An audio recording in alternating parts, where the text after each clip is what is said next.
Hello everyone. Here's a quick word with Adam from Firehouse Training. Hey Adam. Hey Scott, how's it going? It's going good, man. You? Good, brother, good. So you and I have been talking this past week about how to stay motivated during the pandemic. So you decided to write a blog about it for May. Do you want to tell me about it? The one thing that I'm seeing right now is a lot of people right now are trying to live each day simply waiting for life to happen to them.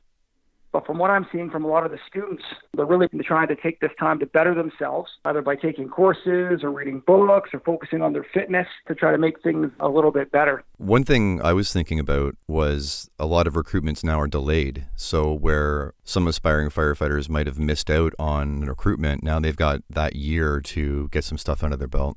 Yeah, absolutely. And I mean, right now, it's about taking advantage of the time, talking to some of the students and even some of the career firefighters out there that are planning on writing for their captain's exams. Take the time right now to continue to read your books, continue your daily workouts, take some online training courses as well. Try to do something each and every day to enhance that path. So you've been offering some online training a few times a week. How's that been going?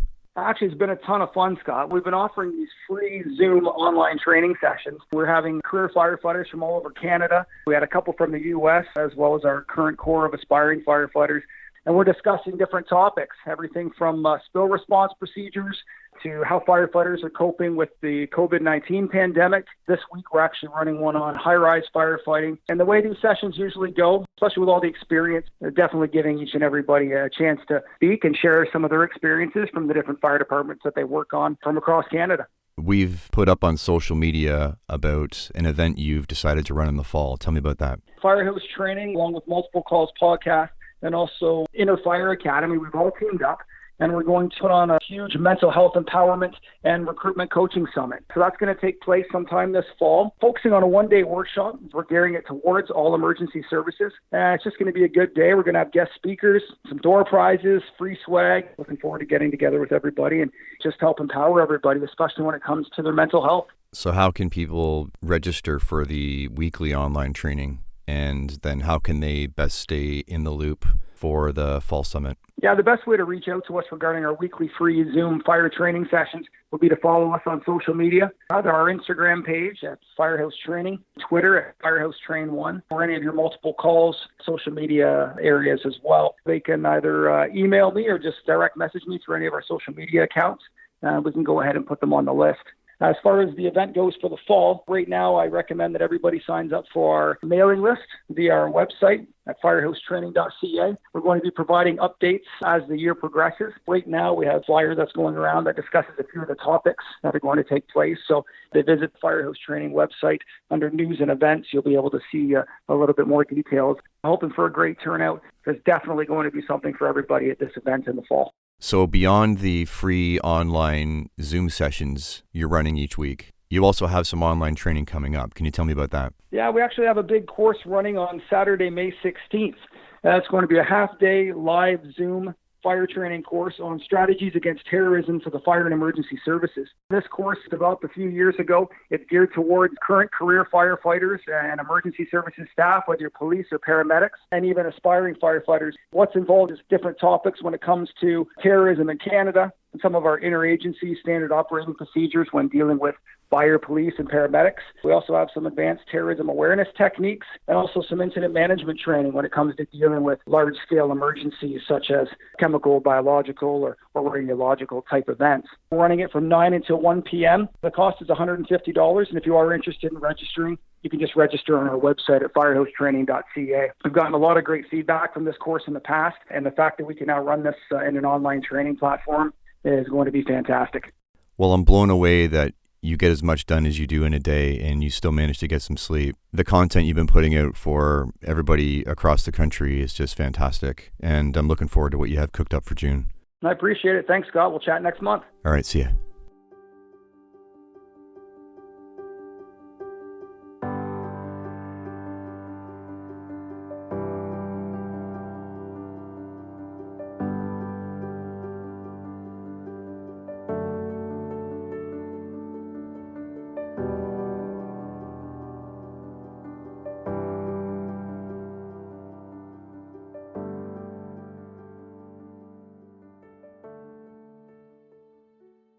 Hello, everyone.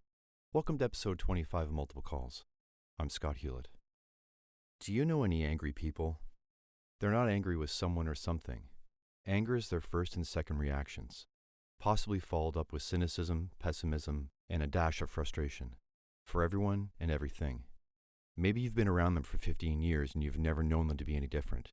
Perhaps knowing their story, it even seems completely justified. If I had that journey, I'd be angry all the time too. Maybe they've been angry day after day for so long that they can't even remember feeling any other way. That's Just John isn't a dismissive comment on the past and present. It's a factual statement about those and about the future. It has become who they are. And if nothing is done, it will always be them. If they could go a year feeling a normal range of emotions, some joy, some lightness, some sadness, some anger, wouldn't they be doing everything in their power to never go back? There's the crux. We can't make someone feel and experience a difference to create the powerful internal desire to hold on to it. They have to choose to leave who they were and are behind and transform into something completely new, when it is the hardest to feel hopeful and life continues to offer reasons to crawl back in. It's no small feat. It is a giant leap of faith to chart and hold an unknown course with an uncertain destination. And not only is the crucible incredibly difficult, when you come out the other side, you must contend with the feelings that come with looking back over years that you could have experienced life differently. My guest this episode had the social and self-awareness to realize what she was experiencing could be different, and did the internal work to change it, and has continued on to meet people where they are at, with genuine care, empathy, and enthusiasm, to be healthier physically and mentally. Here's my talk with Annette Zapp. I'm going to tell you my Canadian sorry story. Okay. I went to speak at Brandon University in October, and they're like, do you mind taking the shuttle from Winnipeg? Like, we have to teach and whatnot. So I said, that's fine, no big deal. I get into Winnipeg, and it is cold as you know what. And my coat is in my suitcase, which is in the back of the shuttle. So I'm sitting in the back seat of the shuttle shivering. And this really nice Canadian guy with a mullet, like a 80s mullet, says to me, oh my gosh, you're cold. He took off his coat and he insisted that I put his coat on. And after I put his coat on, he said, sorry, it's not very heavy. I'm like, dude, you just took the coat off of your body and gave it to me, and you're apologizing. That is not good enough. I know. It was amazing. We talked the whole trip. He's a super nice guy. Always want to be people pleasers. Right. And it's funny because I say sorry, but this guy said sorry. Sorry, yeah. Sorry. Sorry. Yeah. It was interesting. Mark Alone, do you know him, The Fire Inside? He has an IG page and a blog. And anyways, I did an episode with him, and we'd only ever texted or emailed. And then I got the phone with him, and, he's got a thick Southern accent. I'm like, oh.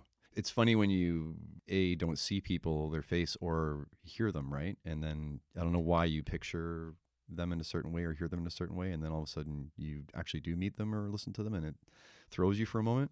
It's a weird thing. Yeah. Was that your last guest? Yeah. Yeah, I listened to some of that. Nice. Okay, you want to get started? Okay, let's do it. Let's start with where you're originally from and tell me about your family and your upbringing. I have a very small family. My mom and dad were very young when they had me. My dad was 19 and my mom was 21. And I was an only child for 8 years. And then along came my brother 8 years later. So I joke around. I say either he was an oops or I was an oops. Right. But one of us must have been an oops, because you don't usually spread out children 8 years apart. I was born in a small town in South Dakota, in Madison. South Dakota is where my parents grew up. We lived there for, I don't think, a very long amount of time before my parents started a long habit of moving around. So we moved from South Dakota to Colorado, and my mom was a grade school teacher. In fact, my mom was my first grade teacher. My dad did a few different jobs, and I was real small, obviously, at the time, so I don't remember the exact order of these jobs, but I know he was a bus driver, and he owned a service station. I believe it was a standard service station. My dad also eventually worked for the company Union Carbide. He was initially a uranium miner, and then through a series of, I guess it would be promotions, he got a job in the purchasing department. Somewhere in that midst, my parents moved to another town that was fairly close, so commuting distance. And then at one point, my dad took another promotion and we moved to Utah. So it's a little unclear to me, and I don't even remember the ages of all of these movements, but I eventually went to 3 different grade schools because after Utah, we moved to South Dakota, and I started the 5th grade in South Dakota. And then, unfortunately, I went to 3 different high schools.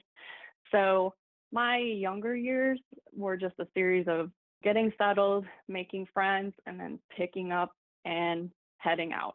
So eventually, halfway through my junior year, my parents moved to a small town in South Dakota called Salem. They bought a hardware store, and they have been there. I want to say I just got their 30th anniversary pizza cutter from owning the hardware store for 30 years. So that's kind of my upbringing. What impact did it have on you moving so much? Oh my gosh. Yeah. So here's the thing. I became awesome at making new friends because I had to do it all the time.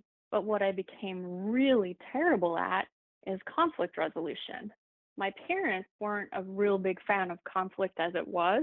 And so I never learned that we could get in a fight, have a conflict, and then resolve it and come back together. I never learned that process. And I didn't learn it with my friends either, because I would make new friends. And then if we had any sort of a conflict, I knew that I really didn't have to resolve that conflict because I was going to be moving on pretty soon. So it's definitely a character flaw that it took me years to overcome. And in fact, I was probably in the fire service a good 5 years before I learned how to resolve conflict. And then now looking back over those 5 years, you can sort of see how it could have been done differently? Absolutely.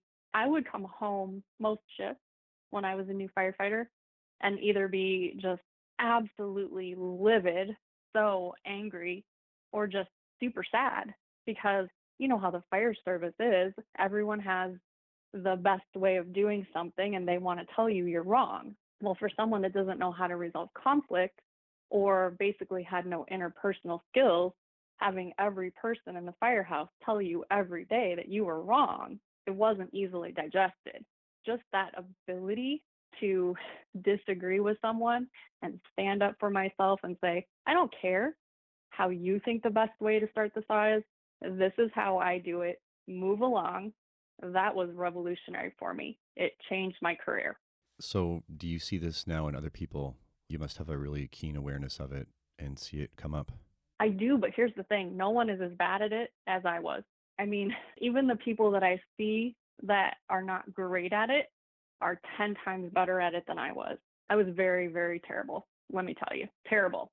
But how great that you were able to come in to realize how to rectify it. I think that I would not have made it much longer in the fire service if I hadn't. Even little things that you would think, why would that even bother you? It was so cumulative because I took it so personally. So every person that told me I was wrong or I was stupid or whatever, I believed that and I internalized it. So yeah, I wouldn't have lasted long in the fire service if I didn't figure it out. Would you hold grudges too? Would it last? Well, it wasn't so much that I would hold the grudge, but I would assume that the other person was holding a grudge. So to me, it meant every time I had an argument with every crusty old firefighter, it meant, well, there's another one that's not my quote unquote friend anymore. I've made another enemy. But what I learned by watching, I could watch 2 firefighters go face to face, head to head, fingers pointing at each other's noses, screaming. And they would come back the next shift and it would be like nothing happened. So I think for me, that was the light bulb that finally went on. I was like, oh, I get it. We can disagree and we don't have to hate each other and we don't have to stop working together. We can all have our own opinions and it's fine. And it sounds so silly, but that's the life I live. So you came to the realization yourself by watching other people? It wasn't anybody that mentioned it to you or sort of mentored you to make the change? No, I think it was just watching the other people and finally realizing, I get it. Because I had so little ability to be in conflict. I avoided it so much I don't think anyone would have ever even noticed, like, oh, Annette's not good at conflict, because I would just turn tail and run if it was possible. Right. So this is all happening internally. Precisely. What about athletics and hobbies as a kid? What were you into? Well, I remember being little and my parents having the matching his and hers bikes, and my dad having one of those little people mover things on the back of the bike that I don't know, they don't seem safe to me at all, because it's like having someone on the back of a motorcycle. But I remember going on bike rides with my parents, and I remember being of the age of finally getting a bike and trolling around the neighborhood in my bike. But in terms of doing things like little league sports and soccer and things like that, I was never involved in those things as a little kid.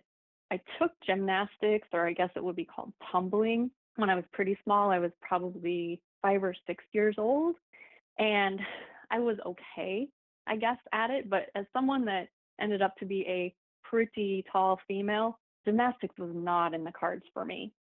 So when you think about the fact that I never played soccer, I never played, a ball sport, if you will, I didn't develop any hand-eye coordination, and I didn't develop any of those, what we call long-term athletic development skills.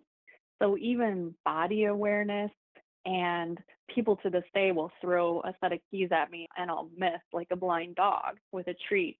So I think they do it now to be funny, like, watch this, look how bad the lieutenant is. So if I can give a take-home message to your listeners, you got to get your kids involved in sports at a young age for lots of reasons, but for nothing else, just for their own coordination and ability to develop their bodies.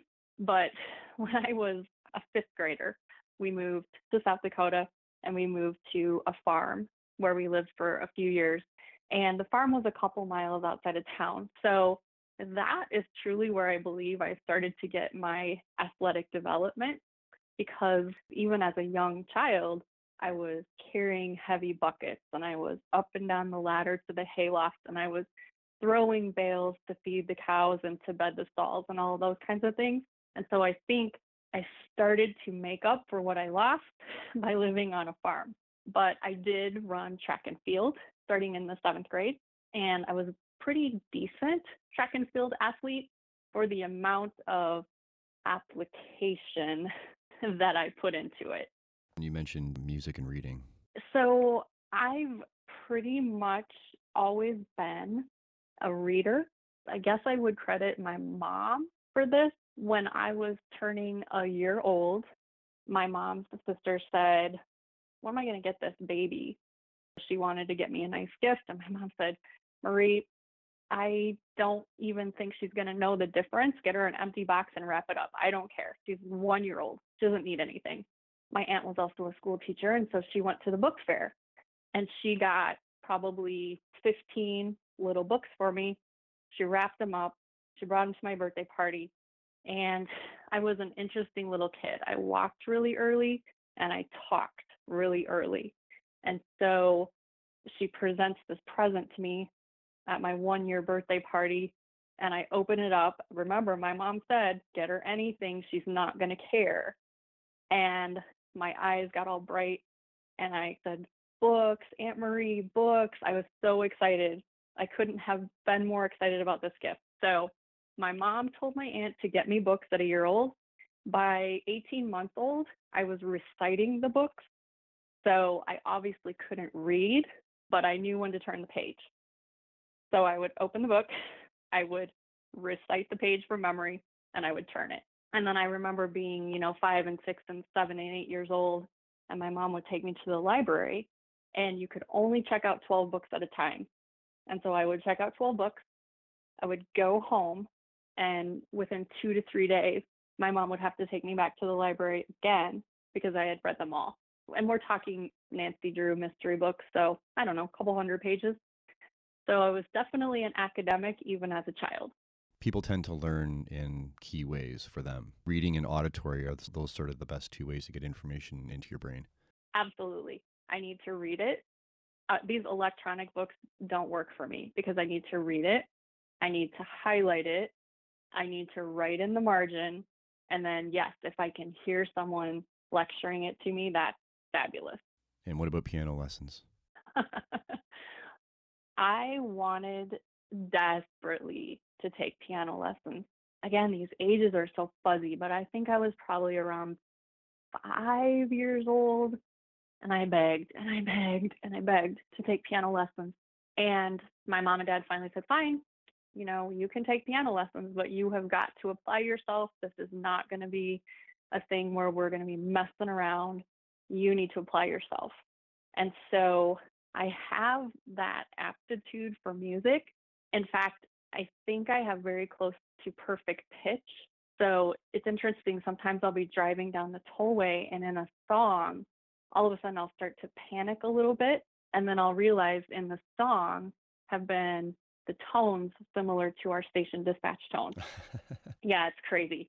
So I had this aptitude for music, and I was pretty good. Like, I'm 5 and I'm progressing and I'm doing really well. And so my mom obviously sees that I have a talent, and they're spending this money on these piano lessons. And so my mom started to force and enforce the practicing, meaning you will practice every day, which, yeah, if you want to hone a skill, you need to practice every day. It makes sense to me now, but you will practice every day. You will practice for a half hour. I'm going to set the timer. You need to sit there and practice until the timer goes off. Well, it became really not fun really quickly. So I'm not sure at the exact age where I finally griped and groaned enough to stop taking piano lessons. And my mom and dad said, you will regret this. And I said, I don't care. And guess what? Right. I regret it. I regret it. But I had quite an aptitude for music. And so throughout junior high and high school, I played a multitude of different instruments. Every year in marching band, my marching band instructor would be like, well, what do you want to learn how to play this year? So I'd play something else in marching band. And I also developed an affinity for singing. So I did a lot of singing in high school. And in fact, I did a lot of singing in college, did a few weddings and things like that. Not the wedding singer at the dance, but the singer at the ceremony. Awesome. What was your school and academic career path? Oh my gosh, this is kind of a sad story. I was 100% for the longest time committed to a career in law enforcement. I wanted to be federal law enforcement, and very specifically, I wanted to be an FBI agent. And so every kind of step I took academically, I was trying to put myself in that position to go through the competitive process of being hired at the FBI. And I'm going to date myself a lot, but in the late 80s and early 90s, I believe there were 5 main ways that you could be considered for the FBI. And I may not be able to spit them all out, but I think I can get most of them. If you had a law degree, so if you were an attorney, if you had the ability to speak multiple foreign languages, especially Middle Eastern languages, if you were a computer specialist, which read between the lines, hacker, if you had a degree in social sciences or social studies type things, and wow, I'm going to get them all. If you had a degree in science, those were the basic 5 criteria that they would take you into the process. And the thing with the degree in science was you needed a bachelor's degree and 3 years of work experience or a master's degree. So I figured, let's go with the bachelor's degree. I'll get the 3 years of work experience. Boom, I am there. So I, in 4 years, got a degree in biology with a minor in chemistry. And I don't know how it is in Canada, but in the United States, you can't get a job with a degree in biology. You could possibly get a job, say, at the Bureau of Land Management or something like that. But there was no way I was going to be able to get a job with a bachelor's in biology and a minor in chemistry. So back to the drawing board. Choice is bachelor's plus 3 years of experience or master's. How convenient. I was at the University of South Dakota. Right across the street was the University of South Dakota School of Medicine, and they offered PhDs in genetics and biochemistry and all kinds of different disciplines through their medical school. And so I applied for and was accepted into a PhD program in biochemistry. I thought, you know what, who cares about the master's? I'm going to blow past them. I'm going to get a PhD. And so I started working on my project, and research was interesting to me. I had a research assistantship, which means my school is paid for by doing research as opposed to teaching. It was interesting to me, but I started to realize that it was going to be real tough to stick it out and get a PhD in 5 to 6 years. And so I went to my advisor and I said, is there any way that I could get a master's out of this? And she said, well, we don't really offer master's degrees, but let me see what I can do. And she was able to pull some strings, and I was able to be one of the first graduates with a master's degree in biochemistry at the University of South Dakota School of Medicine. And so I'm super excited. I've got my degree. I'm going back to the FBI, and we start through the process. And one of the things that the FBI required at that time was vision not worse than 20/40 uncorrected. And further, they didn't allow any of the corrective surgeries. So this is now 1995. RK had just come on the scene as a corrective surgery, and the FBI said, or the federal government said, nope, we can't allow that because it's too untested. We're not sure what's going to happen. So what that meant for me was I wasn't getting a job with the FBI, and now I have a master's in biochemistry. Wow. Wow is right. And so my advisor, she was great. I should probably reach out to her and thank her because she bent over backwards for me. She hired me in her lab as a research assistant while I tried to figure out what the heck I was going to do with my life. I had started taking these step aerobics and group exercise classes probably my junior and senior year of college. And then by the time I was in grad school, I was actually leading the classes and doing some one-on-one training. I got myself certified.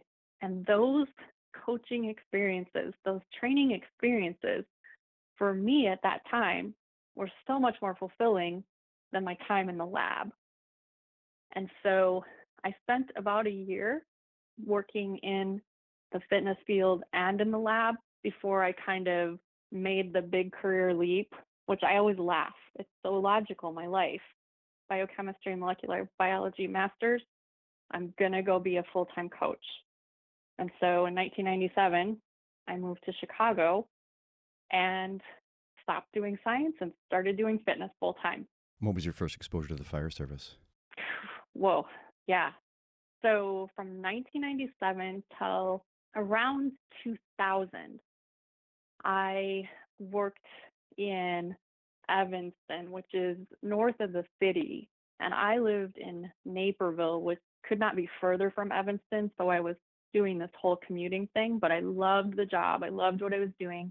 But I finally realized I was wasting my life on a train. And so I got a job at a local hospital-based wellness center in, I would say, 2000.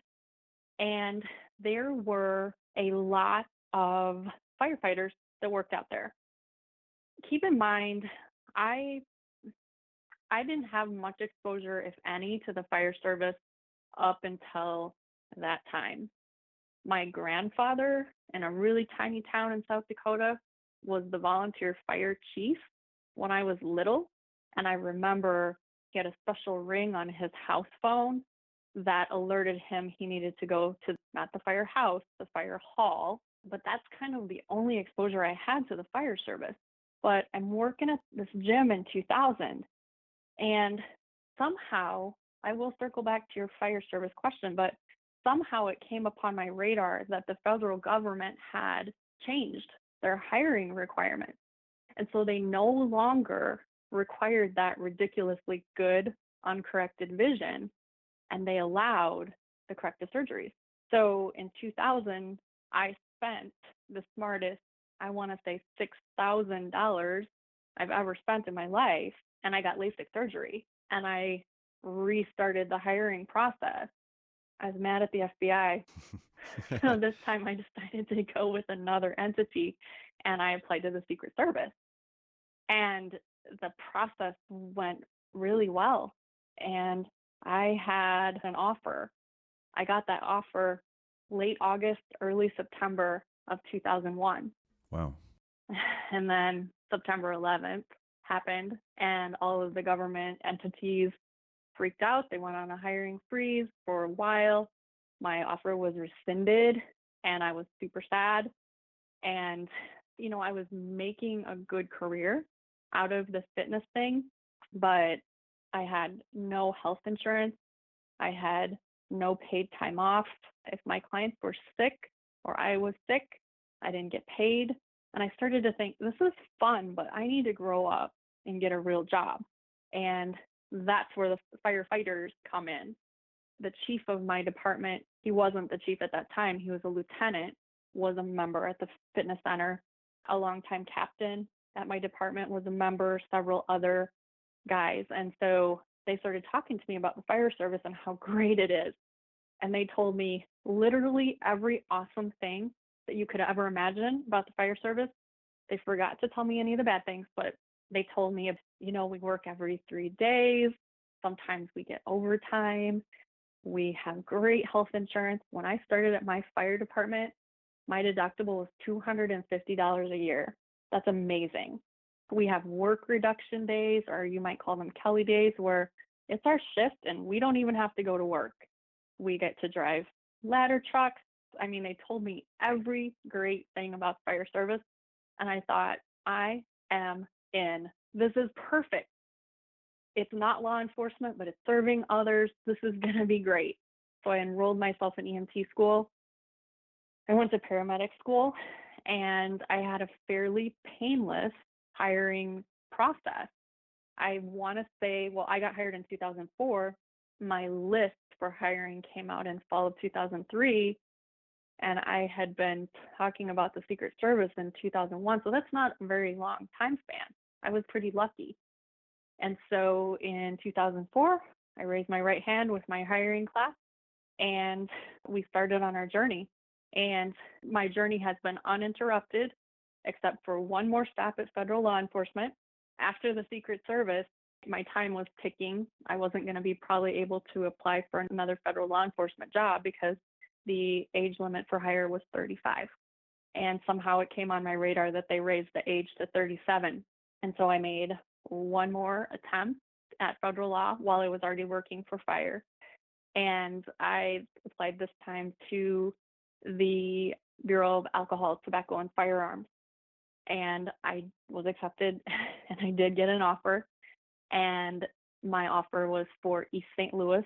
It's not a great area. And the issue at that time for me was I had just bought a house, and the housing market had crashed. So I was going to be in a very bad situation with my house. I was going to be in a very bad situation where I was going to be moving. And so I made the really hard decision to not accept that job. That's adulting 101. I told you that was a long story, didn't I? Yeah, those are hard decisions to make. We're faced with crossroads so often. It's hard to know which way to go sometimes. It is. And you know what? In retrospectively, one of the ATF agents who also ironically worked out at the gym where I was, he told me, you know, Annette, I couldn't tell you this at the time, but you probably only would have been there about 6 months and you could have gone back to Chicago. But I couldn't tell you that because it would be unethical and all of that good stuff. But I always like to say, you know what, we are one good or bad decision, one phone call, one diagnosis. We are literally one breath away from a completely different life. And sometimes, like you said, those decisions are hard.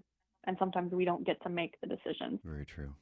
Tell me about John Sanders from Sioux Falls. Oh my gosh, John Sanders from Sioux Falls is amazing.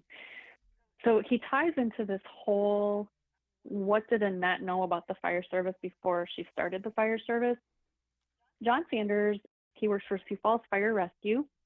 He's a native of Illinois, I think, actually. And I was lucky enough to meet John at our Illinois Firefighter Peer Support Network Symposium right around a year ago. And poor John had the tragic luck of, we did a panel discussion, and I was on one end of this long table, and my colleague, Chris Morella, who is also a fitness firefighter, was next to me. And then there was John, and then next to John was Jacqueline, who works with a company called First Responder Sleep Recovery. So we kind of termed our end of the table Team Jumping Jack, because it was Annette and Chris and Jacqueline, and then poor John just got thrown in the middle. So we bonded pretty well over that. And John, I had actually met him via a podcast prior to the symposium. So we all hit it off. We had a great time. And last May, I had the opportunity to attend a clinic in Orange City, Iowa, which is close to where my parents live now. I shouldn't say close, it's like a 2-hour drive. But in between Orange City and my parents is Sioux Falls. They're a progressive department. And I reached out and I said, hey, what do you think about me coming in and giving a lecture to your on-duty crews? And he said, I think that's fabulous. Let's set it up. And he gave me the address of the station. I probably didn't mention this before, but I had started my collegiate career at Augustana College, which is in Sioux Falls, South Dakota. And I worked while I was in college at a fast food restaurant. It's kind of embarrassing to admit that as a fitness professional, but I worked at a fast food restaurant. And so John gave me this address of the firehouse where I was going to go give the presentation. On the day of the presentation, I had it in my GPS, and I'm cruising down the street, and I'm thinking, this looks really familiar. This whole area looks familiar. And then I realized, oh my gosh, there's my fast food restaurant that I worked at in college. And then of course my GPS was doing the frantic turn now, turn now, turn now. And I took the turn literally on the street where the fast food restaurant was, and the firehouse was sitting more or less in the back parking lot of the fast food restaurant. I love synchronicities like that. Right? So I got out of the car and I went in the firehouse and I found John and I said, when did you guys build this firehouse? And he said, well, it used to be a mortuary, but we've had it as a firehouse for 30 years maybe. So that firehouse was an active firehouse when I worked at the fast food restaurant, and I never even noticed it was there. It was so off of my radar that I didn't even realize that there was a firehouse there. Isn't that crazy? Very. Yeah. So anyway, if you get a chance to interview John, he's amazing. He's also a pastor, and I attend his church online occasionally, and it's called the Rescue Church. So he's great. He's doing all kinds of awesome stuff, and he works with us at Illinois Firefighter Peer Support. What was your recruit experience like? I don't know what you're doing in Canada, but we're not doing things right now. We're not doing things correctly now in Illinois. Before I got hired, so let's say in the early 2000s, you could walk into the fire department with no firefighter credential, no EMT credential, no paramedic credential. You just could walk in the fire department, take the testing process, and get on the list, and then they put you through those things. They put you through the academy. They put you through medic school. They invested in you. By the time I started the fire service in 2004, they had changed the criteria a little bit. You still didn't have to have your firefighter credential, but you had to have your paramedic license coming in the door. Well, I'm not sure, again, these years are meshing together, but within probably the last 10 years for sure, all of the departments in Illinois, they think they're being smart because they think they're being fiscally responsible. They have started requiring that you have everything. So in order to even take the test, you have to have your firefighter credential. In order to get hired, you have to have that medic credential at the time of hire. So they're no longer investing in these people. And what I'm seeing personally is a lot of department jumping. But back when I started, the first thing we did, we had kind of a week-long boot camp at our fire district, more or less, I think, to make sure that we didn't embarrass them at the academy. And then we were shipped off to the academy for 12 weeks, where we did our Firefighter 2 credential, our hazmat, our basic technical rescue, all of those things. And that allowed me such a great bonding experience with those guys I got hired with. All of us are still great friends today.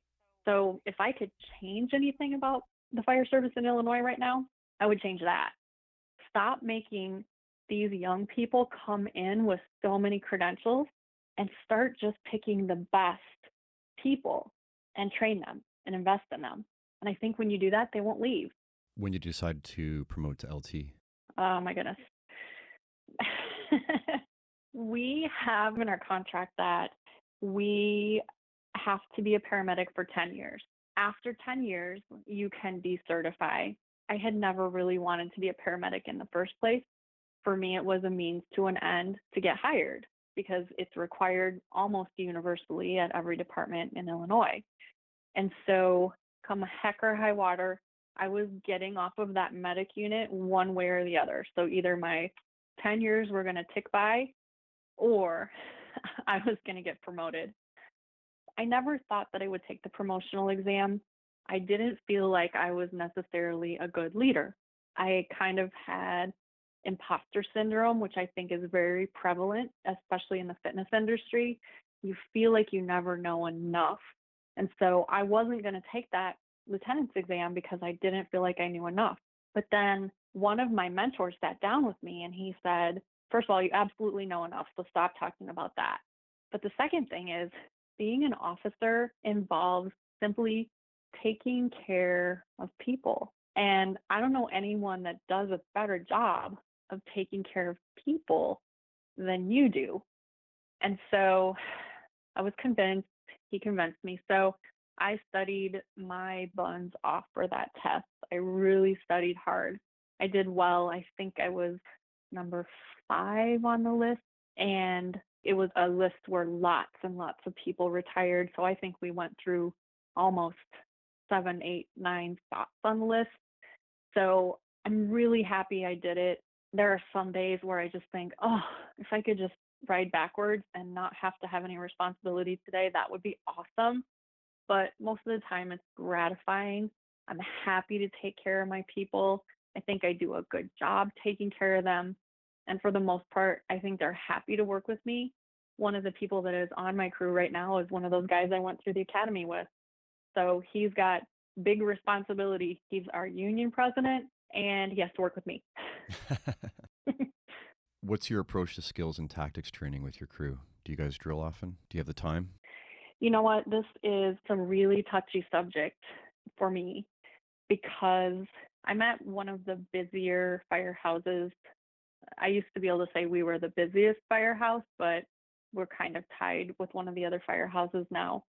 And so we run a lot of calls and we've been hiring a ton of new people, which would, for me, be call or cause for training a lot. But unfortunately, what has happened is fiscally or monetarily in recent years, our department has really clamped down on spending.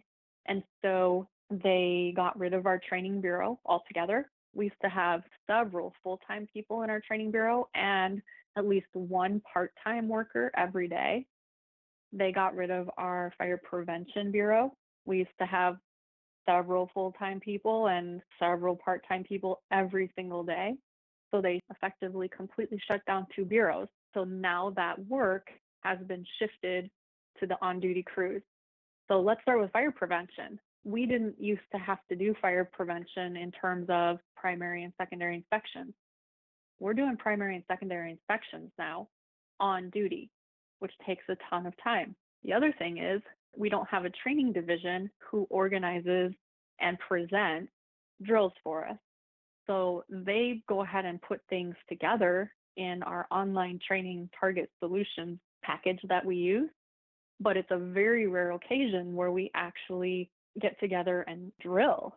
So the station officer is pretty much in charge of the training all the time.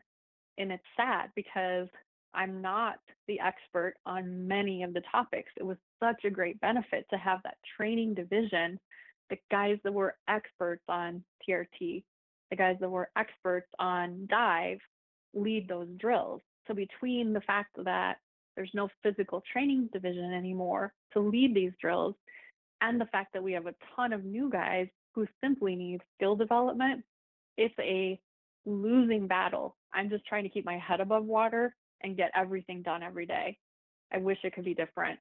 Tell me about your philosophy of life as a marathon, not as a sprint. So this comes from my website and my bio. And especially in the fire service, these men and women are literally burning their candle, not at both ends. They're burning it at 6 faces on the candle.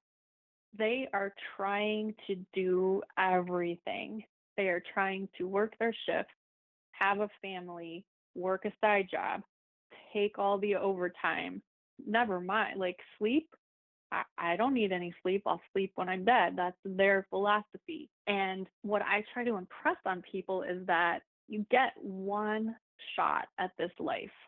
And if you want to spend it working 48s at the firehouse and not taking great care of your personal life and your family, that's a tragedy.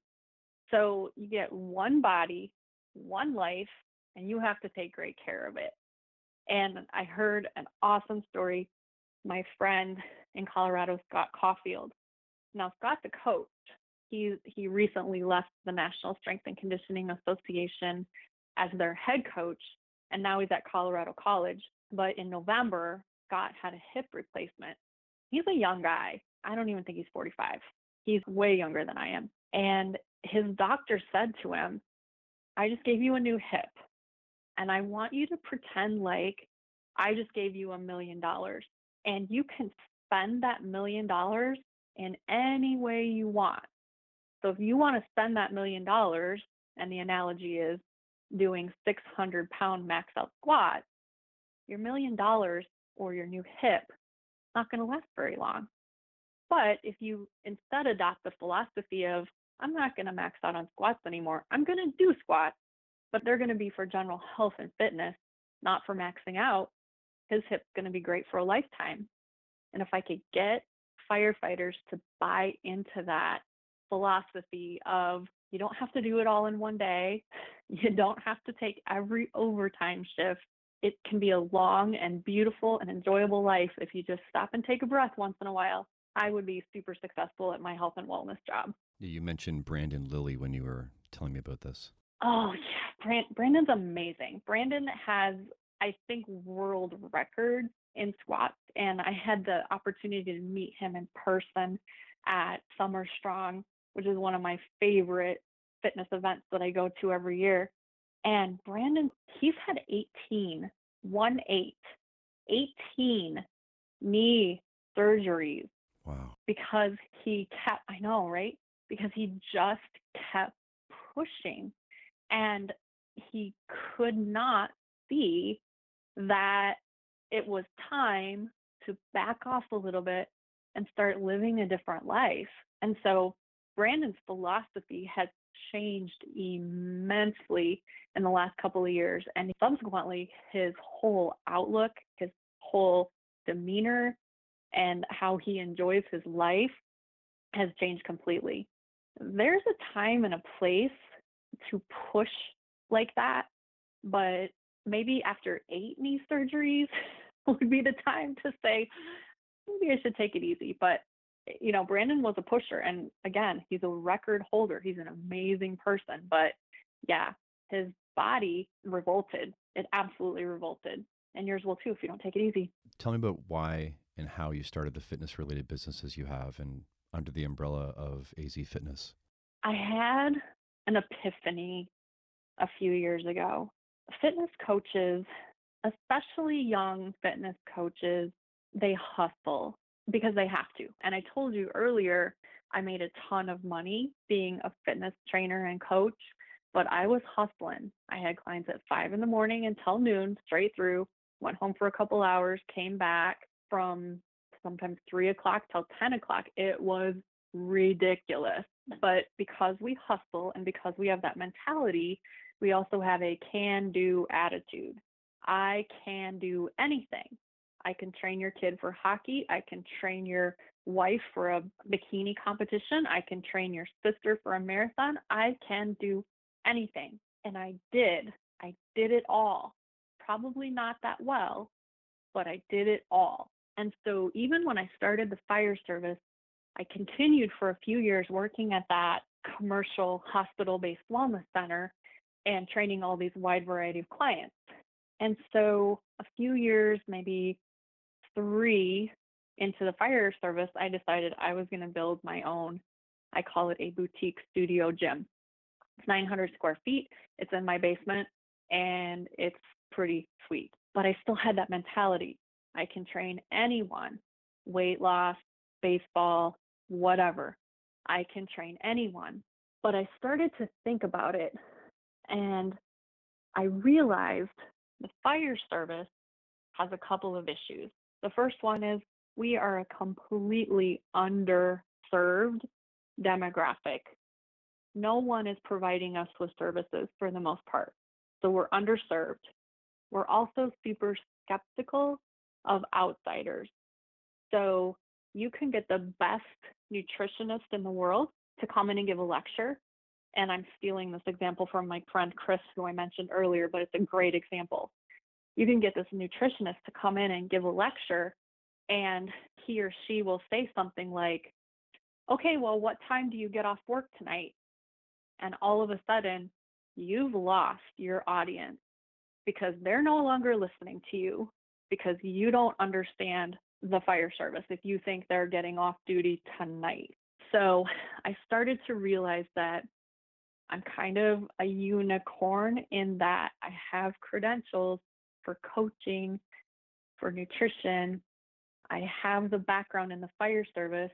Why am I messing around with Pam, who wants to look good in her bikini, when I have a niche expertise to deal with the fire service? And so I originally started AZ Fitness Consulting LLC, and I had just my business A to Z Fitness and Nutrition, which was kind of my general population.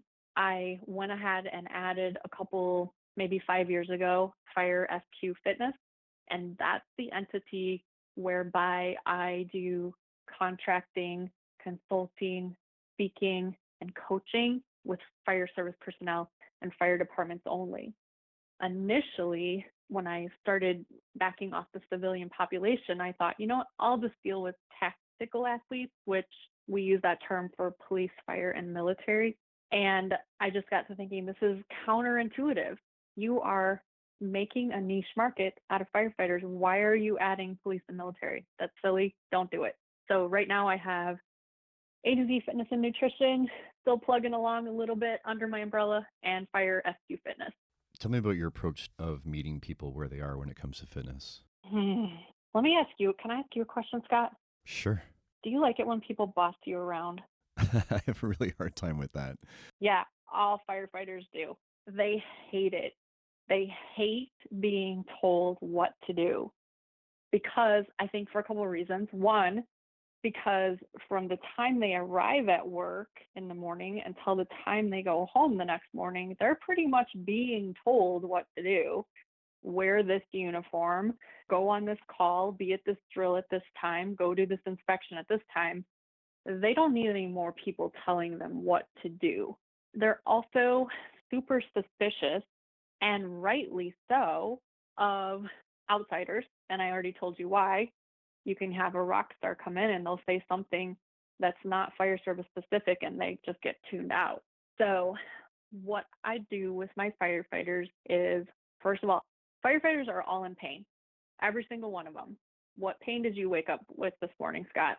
Yeah, there's some stuff going on. There's a little shoulder, a little low back, but It's hurting, not injured. Let's put it that way. Exactly. Scott woke up with low back. It's manageable. Little shoulder. He's in pain. How much would he love me if I could get him out of pain? I get great buy-in if I can get them out of pain. And every single one of them is in pain. So get them out of pain. The next thing is ask them what they want to be able to do that they currently can't do. And for some of them, it's super simple. I want to be able to put my turnout gear on without holding on to the grab rail on the rig. Like I want to just be able to stick my feet in my boots and pull up my pants and be done with it. For some of them, it's more complicated or more lofty, so to speak. They want to do 25 uninterrupted pull-ups. They want to touch their toes. They want to run a 5K, whatever it is. I ask them, what do you want to be able to do that you currently cannot do? Number one, get them out of pain. Number two, give them what they want. And once those two things happen, they have buy-in. So now we can start talking about performance. We can start talking about body composition. We can start talking about next level goals. But that's meeting them where they are. A guy that has not trained in 15 years is not going to magically start training 5 times a week and eating right. I got to meet him where he is. Can I get him to stretch every day? Can I get him to sleep a little bit better? Something like that. Get him out of pain, help him do what he wants to do, and then start talking about performance. One extra point that you sent to me that really stuck out was, what would make you proud? Oh my gosh. That, I have to give a shout out to my friend Kelly Kennedy. Kelly has been the civilian strength and conditioning coach for Miami Police Department for 20 plus years. And I was having lunch with her at a conference in November, and I was telling her I was a little bit frustrated with a situation that had sort of been handed to me and made my responsibility. And I was just frustrated. And she said, stop, just stop. You need to ask this person, what would make you proud? Because people that are overweight and obese or who can't do fireground activities, they're not happy with that. They may act like they don't care, but they care. So if you can identify with your person, what would make you feel proud? And it could be anything. And for me, I had the conversation with the person and they disclosed to me they would feel proud to be able to walk into a workout facility area and know what to do and feel confident and not feel like people were judging them for what they were doing. So that was what made that person feel proud. And so we attacked it from that angle and poof, magic. For me, what would make me feel proud? 10 unassisted pull-ups. I'm working on it. Yeah, it just really sets people on their heels a bit, I think. They don't really think internally in that sense. And you make your goal that way instead of making your goals what you think they should be. Right. And I love that you said goals, because so many people have what we term outcome goals, meaning they'll say something like, I want to lose 20 pounds, or I want to fit in my size 32 pants. Those are outcome goals. And usually those don't work out that well because you have little control over how fast the scale goes down or how quickly you're able to get those 32s on. But if you would instead make behavioral goals, then it's easy to say, did you do the action or not? And those behavioral goals will get you to the outcome goals. So for example, for me, if I say I want to do my 10 interrupted pull-ups by June 1st, and I can't do them by June 1st, did I win or did I lose? I lost. But if I say every day I'm going to do 20, so 2 sets of 10 assisted pull-ups until those become easier, then I'm going to do less assistance. And I don't put a time limit on it. I just say I'm going to do it. And then every day I can lay in bed and say, did I do it or did I not do it? And if I didn't do it, I lost. but if I did it, I won and I'm going in the right direction. So that's another thing with firefighters, especially the way you set their goals, they have to be behavioral goals because of the way their mind works. The way you set your intention and the way you approach what you're doing makes all the difference. So let's take that now and segue into mental health and mental perspective. Because what I thought about when you're talking about this in the mental realm is you can say, my goal is to be happy, but actually happy is a result of a number of other things coming together in your life that have nothing to do with the main goal of being happy. Yeah, that's absolutely true. I can address this from the perspective of a couple of things. First off, at least in the United States, 20% of the population suffers from a mental health issue at some point within their life. But when we hire for the fire service, we don't go, where's that 20% that's going to have mental health issues? Okay, you guys are not getting hired. We're hiring from the 80%. We hire from the general population. So if you kind of do the next logical step, 20% of our firefighters, in theory, would suffer from some sort of a mental health challenge during their lifetime. That's simple math. But now we're going to add to that. We are going to sleep deprive them every 3 days minimum, and we are going to expose them to tremendous trauma that they will never be able to erase from their hard drive for as long as they live. And so now we have the lifetime possibility of 20% mental health challenge, sleep deprivation, and trauma. And we have this goal that you talked about of being happy. I'm going to be happy. How do we get there? Well, in my opinion, it goes in a certain order. And the first thing is, I'm lucky now. I get to talk to these new employees before they start. On their first day, they fill out their government form. They decide how much they want withdrawn from their check for their retirement, their 457K. And then they have to listen to me for an hour, talk to them about mental health, sleep deprivation, and trauma. And the advice that I give to them is, when you leave here today on your first day as a career firefighter at our department, I want you to call and make an appointment with a counselor. And I'm going to give you a list of those counselors that are going to be firefighter friendly. And I'm not saying that you need to have a weekly appointment or even a monthly appointment. I just want you to have an appointment and a plan for your mental health and happiness. So that's goal number one. Check up from the neck up is what I call it. Number two, the human adult needs 7 to 9 hours of sleep. There is a very small population of adults that have a genetic anomaly that allows them to be fine on less than 7 to 9 hours of sleep. But most of the time, when people tell me I will sleep when I'm dead, I thrive on 3 hours, they're full of crap. Because here's the thing, they're surviving because they're not dead. But surviving is not the same thing as thriving. And your mental health cannot be in top-notch condition when you're not sleeping. Lack of sleep aggravates so many things: anxiety, depression, situational awareness, decision-making. Let's tie this all together. Let's say you're already a little unhappy, you're not sleeping, so you're not making great decisions, and you back into a house or a car.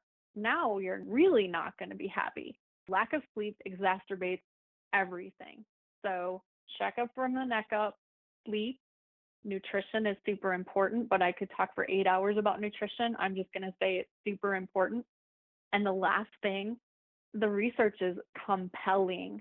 You can rewire your brain, for lack of a better term. You can rewire your brain through meaningful movement. And meaningful is on a spectrum. So I would say the least meaningful movement would be go sit on your butt on a recumbent bike at the gym staring at the TV. A little bit better would be get up off of your butt, ride a regular bike. A little bit better, take your bike outside and ride over uneven terrain where you're actually engaging your brain. So the same example with an elliptical trainer. Elliptical trainer is the worst choice. Treadmill is slightly better. Getting outside, slightly better. So to recap that whole goal of happiness, I think you have to incorporate the checkup from the neck up, the sleep, the nutrition, and the movement. And because we know already our sleep is going to be non-optimal, we do not have the luxury of screwing off with our nutrition and our movement. So you need to optimize, in my opinion, your nutrition and your movement, because you have more control over that than you have over your sleep. Once you're meeting those benchmarks, I think happiness is a lot more attainable.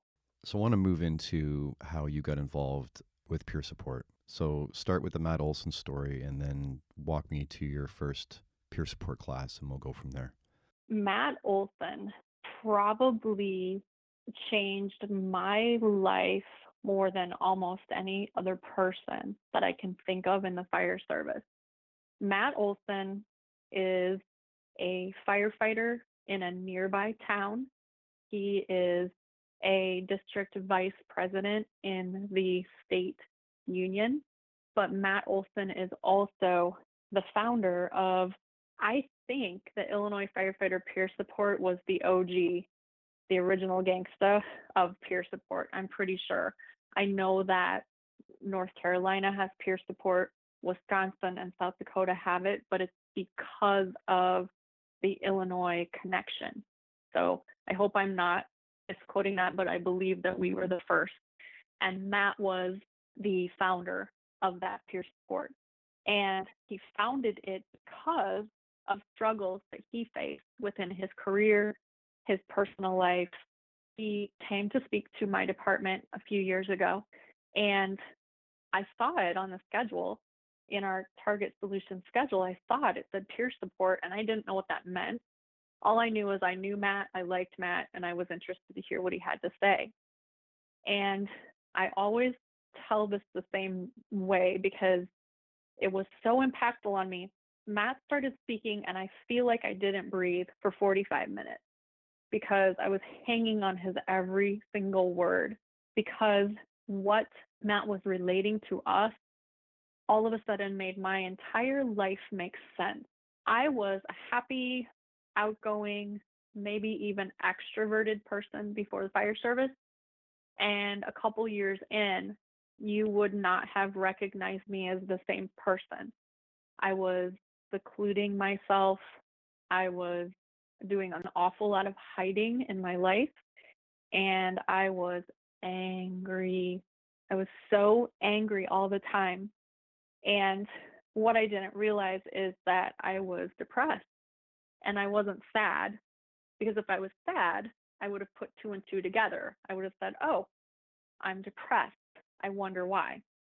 I was angry. I was angry to the point where I was getting talked to by my paramedic partner. Like, dude, you can't say stuff like that to people. I was talked to a few times by officers for just going off in situations that I shouldn't have. And again, I was becoming secluded, introverted, quiet, withdrawn. And it was from a series of events that happened both on and off duty. But the fact that I never was suicidal, I never abused prescription drugs. I was not an alcoholic. I probably drank to excess on occasion, but I wasn't an alcoholic. And I credit all of that to the fact that I had my sleep, I had my nutrition, and I had my training houses in order. So things did not spiral downward like they could have. But Matt talked to us, turned on the light bulb for me. It made so much sense. Everything in my career in 45 minutes made sense. And so I talked to him a little bit about the presentation afterwards. I knew I wanted to get involved. I was lucky enough that my department sponsored me to go to the 2-day training. And man, that was powerful. I sat in that training with people in the area that have been hurt beyond anything that I could ever imagine. The stories that they told of their experiences and the things that had happened to them in their career blew me away. But the thing that we need to realize is that these stories aren't secluded. They're not isolated. These things are happening to all of us on one level or another all the time. And so I took that 2-day class. I'm on the peer support team. I don't get to do an awful lot of one-on-one supporting because the anonymous requests are matched by age and gender. And as a nearly 50-year-old female, there aren't a ton of nearly 50-year-old females in the state, but I stay active on peer support in a different way, and that's through presenting trainings at department and also presenting at the peer support symposium. Talk to me about Devote December. Oh my gosh, Devote December is amazing. So I mentioned Chris before, Chris Morella from Elgin Fire Department. He was also a presenter last year at the peer support symposium. We hit it off. We became good friends, and we've been collaborating on various things. He has a business that's similar to mine, not the same, but very similar. And we share philosophies on a lot of things. So we end up talking usually daily on Instagram or text, if nothing else. But Chris was at home brainstorming in November because, you would never want to start this early, right? I think it was around like the 10th. And he texted me and he said, we have got to do something about this fire service suicide thing. At that point in the United States, on November 8th or whatever date it was that he texted me, there were 113 suicides combined between fire and EMS that had been validated. And so we threw a bunch of ideas back and forth between each other and came up with the hashtag Devote December. And our idea behind Devote December was to raise awareness about firefighter suicide amongst civilians and firefighters as well. And because mental and physical health are so closely tied, we tried to tie Devote December to physical health as well. So the plan was that we would use the number 113, and then we would integrate that into our training and the people that were participating with us in an appropriate way. So we weren't doing programming for people. We were just saying, this is the number, this is what I'm doing today, you post what you did. So I might have done 113 jumping jacks or burpees. Chris maybe rode 113 minutes on the Concept 2 row or whatever. By December 1st, when we started the initiative, the number was already up to 116. So these people that were participating were watching this number go up during the month of December, and they got really invested in it, and they got really, really good at sharing the initiative and sharing what they were doing. Some of the stuff they did, it brought me to tears. It was unbelievable. But by the time we finished December, I believe we had 131 deaths. So within just that month, over 20 more validated suicides. And those numbers continue to rise as the Firefighter Behavioral Health Alliance gets more data about the year. The number continues to go up.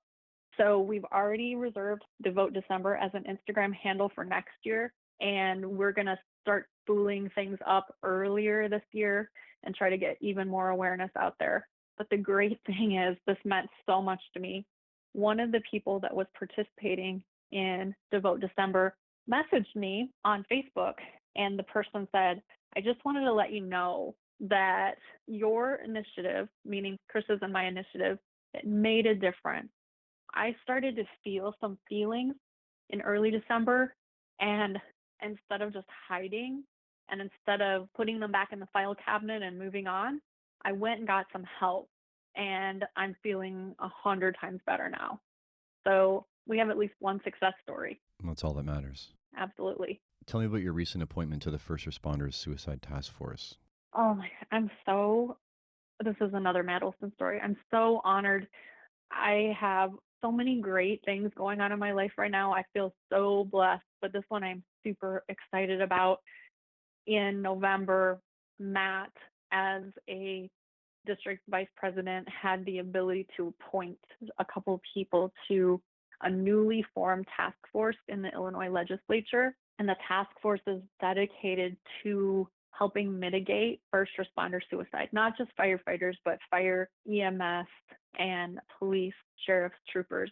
And so I have my first meeting at the Capitol on the 27th of February, and I'm just so excited and so proud to have a voice because this needs to be heard. This is an issue that so many people are unaware of, and they think that the fire service personnel are some sort of magical race that isn't affected by anything. And we are. We're affected, and I am so happy to be able to make a change, I hope. Tell me about the Matthew story. Scott, there's some calls in my career which I know had a severe impact on me. And now looking back, I know that I should have gotten help. I needed help, and I didn't ask for it. And Matthew was a patient of mine very, very early in my career. And we know now, 16 years later, we know that, I can't think of a better way to frame it, but I guess a show code, meaning working a non-viable patient for the benefit of the family. We know that there really isn't a benefit to that now.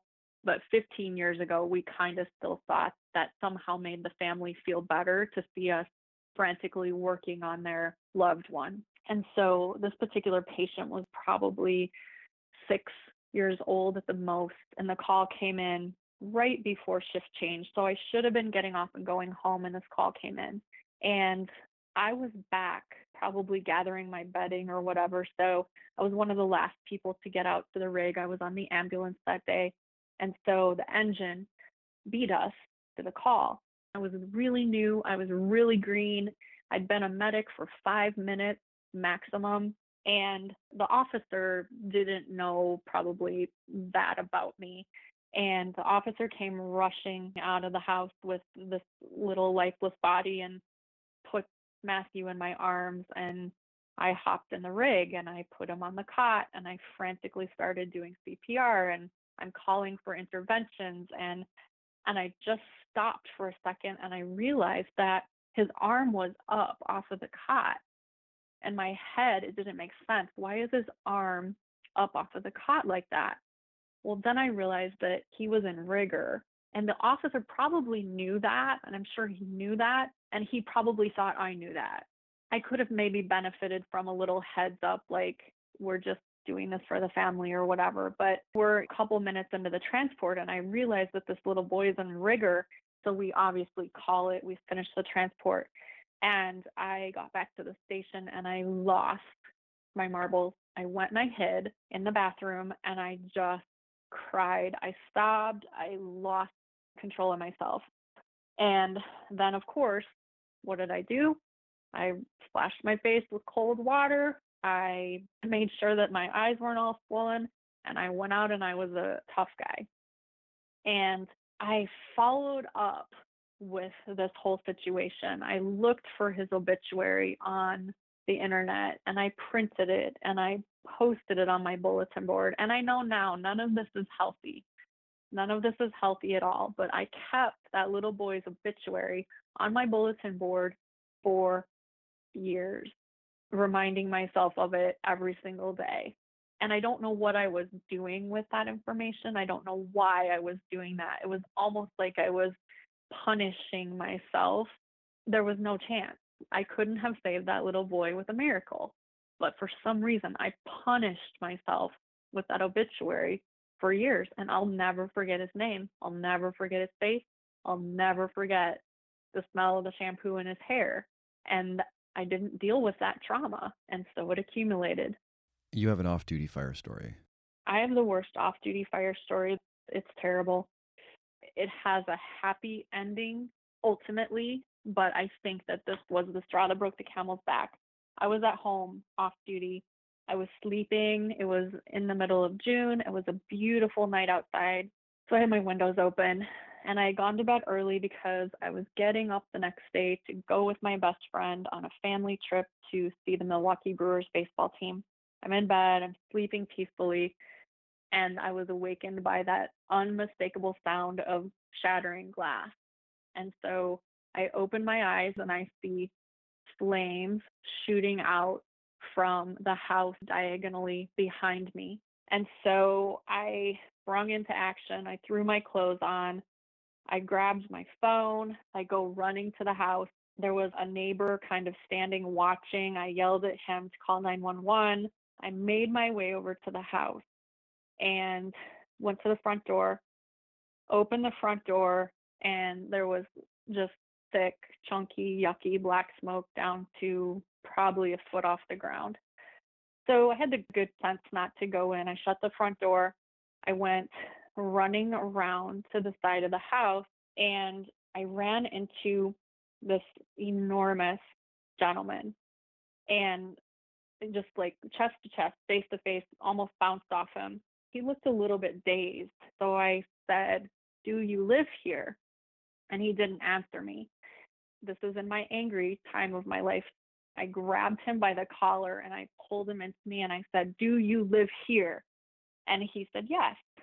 And then I said, "Is there anyone inside?" And he said, "My baby cousin." So I went running back to the front door. I don't know how I thought anything was going to be different at the front door. Opened it again. Conditions were worse.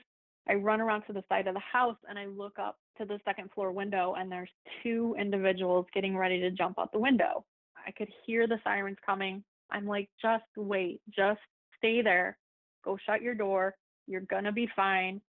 I turned away for 1 second and I heard plop.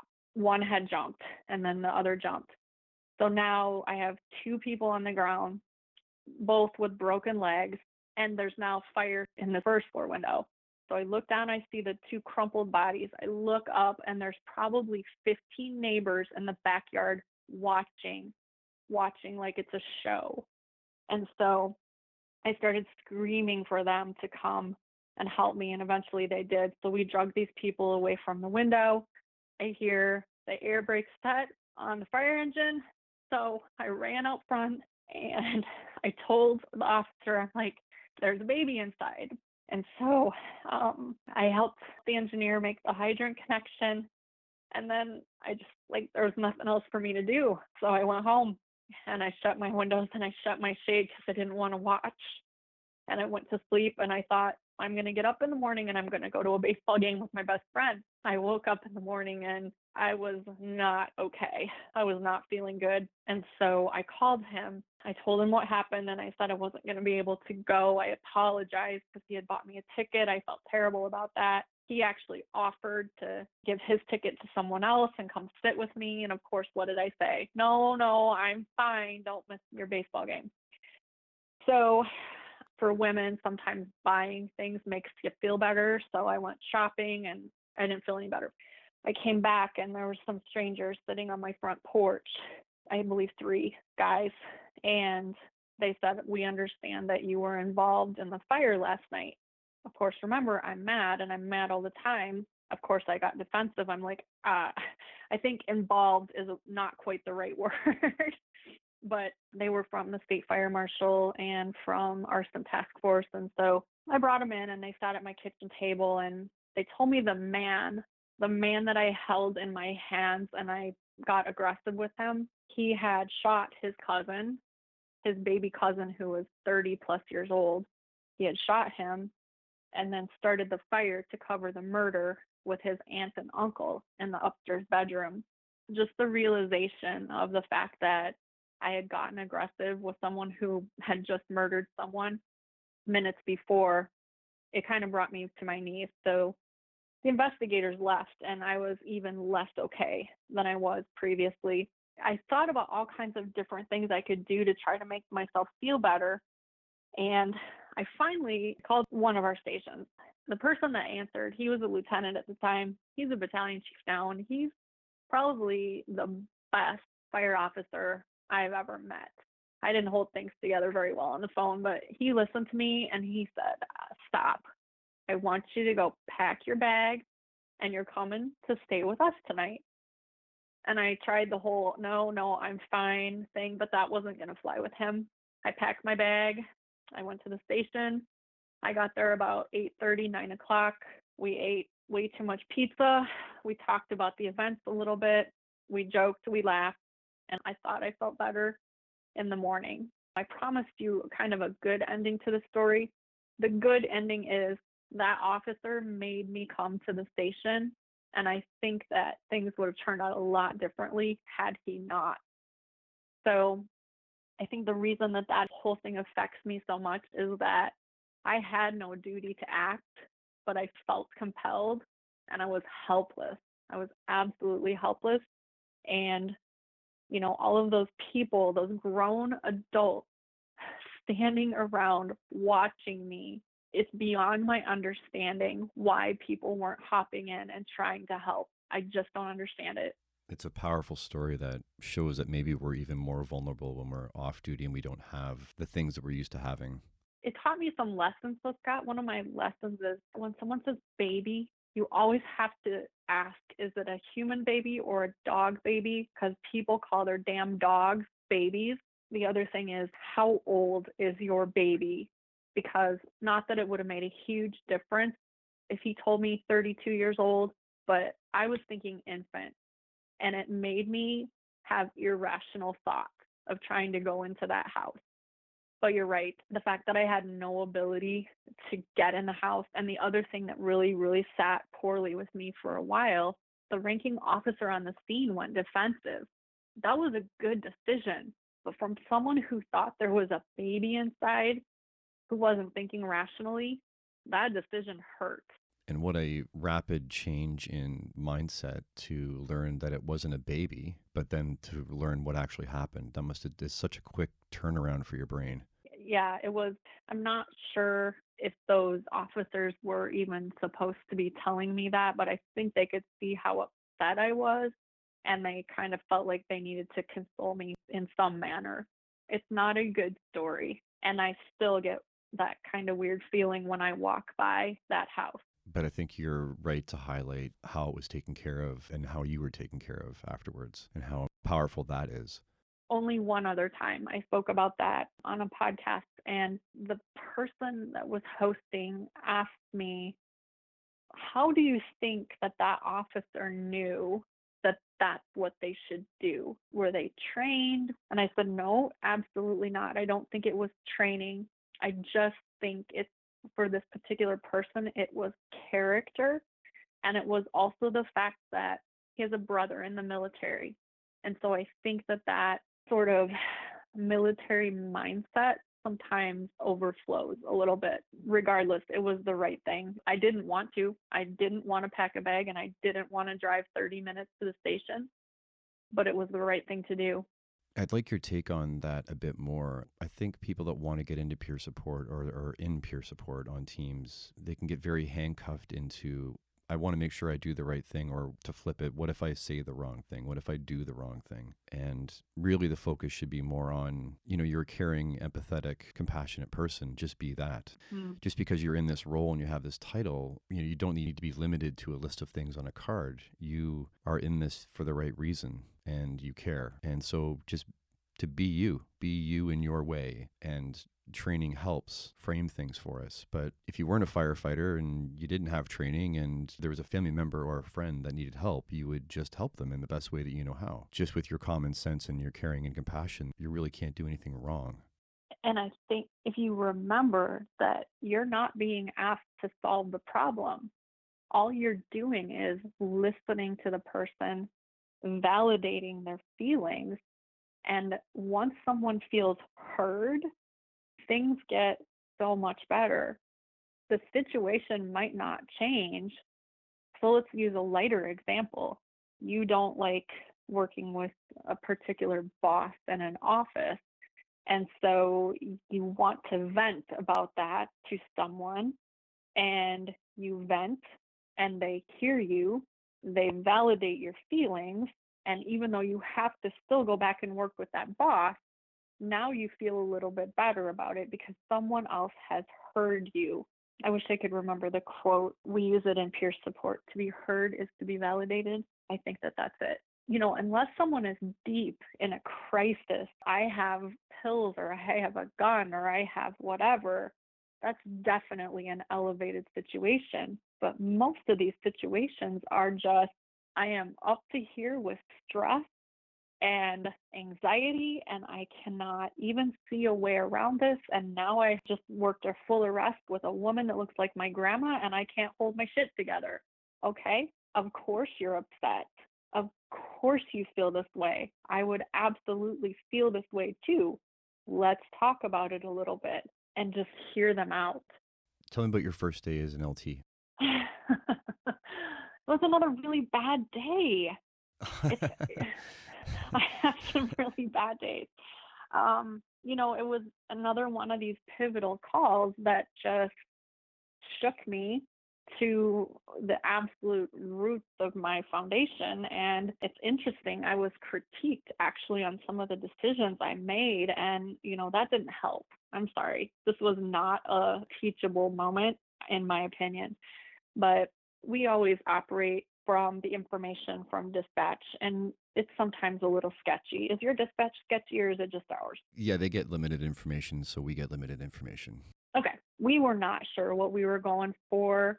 It was someone had called, and it looked like there was a little bit of blood coming out from underneath a bedroom door. We generally roll out with a fire company and an ambulance together. The two companies rolled out together. We were a little bit behind the ambulance. There was room for the ambulance on the street, but it was a cop box alarm. There must have been 8 squads on the street. And so we parked remotely in the engine, and it took us a bit of time to walk up. By the time I got to the front door, my medic was running down the stairs with a limp little girl's body in his arms. He said, "We got to go, and we got to go now." And he said, "There's another patient in there. He's dead." My driver was still with our rig remotely. I made the decision. I called out for another fire company and another ambulance on the radio. I called my driver up to the scene with EMS equipment, and I hopped in the ambulance with the 3 medics in the back, the 2 from the ambulance and the 1 from my fire engine, and we took off for the hospital. It is not protocol for me to leave the scene, but this little girl was hanging on for dear life, and every second counted. And she had her best chance. I mean, those medics worked so hard on that little girl, and I drove so fast, and we got her to the hospital, and they were not able to save her. She had been stabbed by her stepfather and left on the bed, and then he had barricaded the room and hung himself, blocking the door. So my medic had to kick in the door and push his body aside to get to this little girl. And at that time, we didn't have any sort of peer support system or anything like that. And so the battalion chief and a couple of deputy chiefs came around the station and, asked, "Is everyone okay? Does everyone need anything?" And I said, "I would really like to go home." And they didn't actually allow me to go home because I live alone, and they didn't want me to be alone. And so they didn't allow me to go home. We kind of dismissed them, actually. We asked them to leave, the administration, and we went and got some ice cream. I don't really eat ice cream, but I did that night. We went and got some pie and some ice cream, and we kind of sat around the table, just the 5 of us, and talked about it. And the 5 of us still talk about that call occasionally to this day. One of the guys told me not long after, he was in a Target or another discount store, and he kind of broke out in a cold sweat, and he got very anxious, and he couldn't figure out why. And then he kind of put 2 and 2 together, and there was a display of Hello Kitty pajamas that he was near, and that little girl was wearing Hello Kitty pajamas when they treated her in the back of the ambulance. And so things like that trigger people after they've had traumas, which Well, I just think it's wonderful that you were willing to offer up those 3 stories. I think there's a lot there for everyone to take. It resonates with me for sure. How important was it through all of that, or is it still, to see yourself as a survivor and for other people to see themselves as survivors? If you and I had this conversation 5 years ago, I would say none of that stuff affected me. Like, I'm tough. That stuff doesn't affect me. But I hadn't processed any of it. And so I was just ignoring it instead of processing it. I think now I can see, yeah, definitely that was stress, that was trauma. It still makes me sad, obviously, but I've been able to grow from it. I'm not happy I went through it, but I've been able to grow through it. I've been able to grow in spite of it, and I do feel like a survivor. And now I have the blessing of being able to help other people that have been through similar stuff. Like, you don't have to suffer. That's a big message for me. You do not have to suffer, and you especially don't have to be angry and secluded for a decade. I think that in the moment when we're experiencing what's going on, it's more of the reptilian brain that is allowing us to, instead of freeze, it allows us to function. But it's that lack of higher processing that causes us problems. And I'm going to get back on the sleep train for a second. We deal with trauma so much more poorly when we're sleep deprived. When you're sleeping, that's when your mind is going through the Rolodex and refiling things. And the more sleep deprivation that you have accompanying your trauma, the harder your growth process becomes. Partially opinion. Yeah, that makes a lot of sense. I definitely feel the most vulnerable or the most needy when I'm exhausted. Absolutely. And you make poor decisions when you're exhausted about everything. Your judgment of distance and timing and all of that stuff. So your driving skills and your decisions are terrible. Your situational awareness is terrible. Your ability to make good food and nutrition. I mean, what do you want after you've had a night of getting no sleep? Chicken and waffles, right? Or something equally awful. And then add to that, your body's hormones after just one night of sleep deprivation become misbalanced. And so that terrible decision you made on your meal is also reflected in a terrible way of processing all of that food that you just ate. So nothing gets better when you're sleep deprived. You mentioned how because you had your eating and your fitness sort of locked in, that helped you cope with the mental side of things. 100%. And you also talked about speaking to new recruits, and right from day one, you frame this importance of taking care of yourself mentally, and I'm sure you talk about physical fitness as well. But talk to me about hiring and the importance of hiring people that are already fit. This is tough because in Illinois, primarily we use the candidate physical agility test to screen our applicants for the physical aptitude to do the job. So if they're able to complete their obstacle course in 10 minutes and 20 seconds, then we say, okay, we can work with this. After that, they're screened by a department physician, and they use the NFPA physical guidelines to give them the blessing. You know, you are fit to do this job.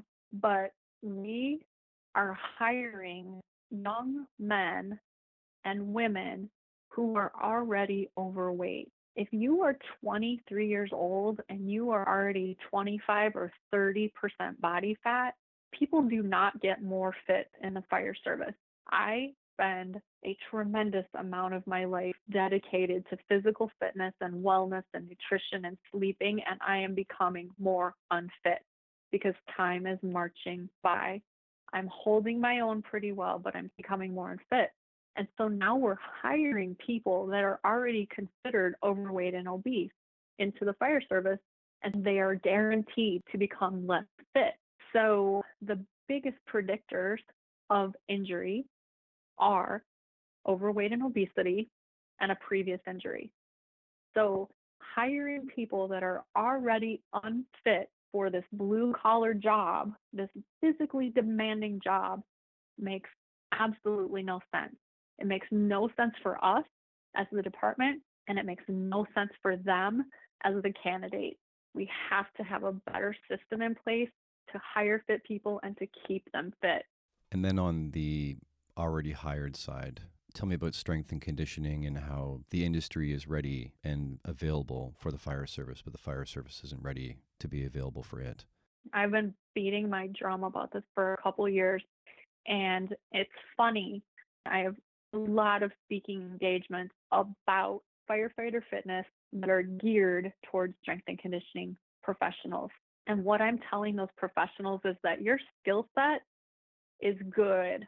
You're ready for the fire service. You're not ready for the culture, and you need to learn the culture, and you need to learn how to deal with the fire service, but you're ready to physically train them. While I was at a conference in January, I received my third rejection letter from a fire service industry conference about a topic of health and wellness and all of that good stuff.